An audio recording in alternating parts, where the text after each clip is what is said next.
Here on this Wednesday, let's get to KIMT Storm Team 3 meteorologist Sarah Knox. Sarah, good morning. What are you tracking? Good morning, Annalise. So I'm tracking an interesting morning here. Some of us have been dealing with a little light precipitation sticking around, and now most of us are dealing with dropping temperatures, which is a problem. We'll get to that, but first, let's take a journey through the morning here in Albert Lea. Starting off early, I just wanted to show the sprinkles on the camera because that is generally about the strength of the precipitation that we saw here moving through portions of southern Minnesota predominantly. Now, a lot of that is moving out, but now what's coming in are strong northwestern winds and dropping temperatures. It's 27 degrees currently in Rochester, Austin. Not too long ago, Rochester was sitting right around the freezing point of 32. The same can be said for Charles City, now at 28. But if we look a little further to the west, places like Albert Lea, 21 degrees, 18 in Mankato.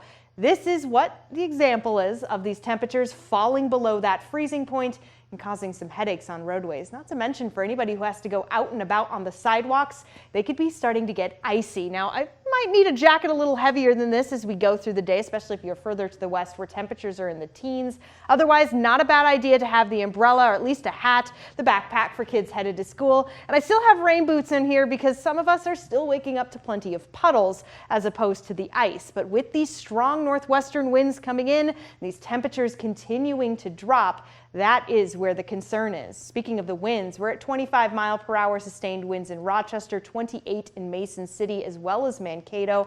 They are strong, especially further to the west. That's pushing in the cooler temperatures and causing roadways to take a major hit here this morning when it comes to slush and especially ice. We've been seeing some roads turn from green to blue to now pink across our area, even further to the north. So if you are headed out, keep in mind pink roadways mean completely covered. So allow yourself some extra time. Satellite and radar here does have the good news of a lot of this precipitation beginning to move out of the way. If you're heading in and out of the Twin Cities, though, do note that it lasted a little longer, not to mention still some snow to watch out for. Now, as for Sky Tracker 3, luckily only brings a little bit more of that chance for snow before we get later into the morning and ultimately into the afternoon. What I want to point out here, though, are the strong winds. They'll be staying strong throughout the afternoon hours, finally settling down once we get around 4 p.m. Bringing attention to the desert southwest where another storm system is brewing, this one aiming to bring some snowfall to the region. I say the region, not necessarily the area, because the heaviest of the snow still trending to the south, but it is something to watch out for because if it starts to move even a little bit northward, that brings even more of us a chance for some heavier snow.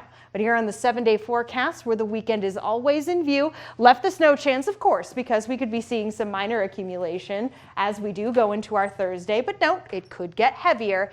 All of us will be experiencing a cool down, though, no doubt, before the warm-up arrives again. And Annalise, the weekend, we're already back into the 40s on Saturday, with some nice sunny skies. So start making some nice weekend plans. You know, maybe it was too rainy to have a Valentine's Day plan. Move yours to the weekend. That's not a bad idea at all. Thanks, Sarah.